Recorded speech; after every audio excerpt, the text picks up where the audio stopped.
কাতলা মাছের টক, লেবু দিয়ে টক করবো। আগে কাতলা মাছটাকে নুন হলুদ দিয়ে মেখে তেলে তাওয়াতে ফ্রাই করছি। কড়াটা বসিয়ে দিলাম, তারপরে তেল দিয়ে দিলাম, তারপরে শুকনো লঙ্কা, কালো সর্ষে, সাদা সর্ষে দিয়ে তেলটা গরম হয়ে গেলে দিয়ে দিলাম। তারপরে সর্ষেটা কাটা আছে সেটা দিয়ে জল দিয়ে দিলাম, পরিমাণ মতন লবণ,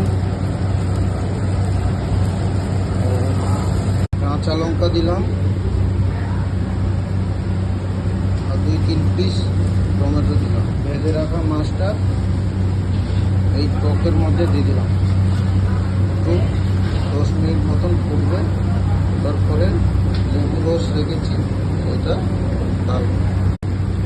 আবার ফিরে এলাম, দিয়ে টকটা যে চিপিয়ে রেখেছি লেবু, এই টকটা দিয়ে দিলাম এই। তারপরে বেশি না 1 মিনিট মতন ফুটিয়ে নামিয়ে নিতে হবে। আর পিসটাও খুব সুন্দর, কাতলা মাছের পিসটা খুব সুন্দর, বড়ো বড়ো। বন্ধুরা, ফাইনালি আমার টক রেডি। টকটাকে বন্ধ করে দিলাম। এইভাবে টক রান্না করলে ইজি, তাড়াতাড়ি রান্নাও হয় আর খেতেও খুব সুন্দর লাগে। ধন্যবাদ।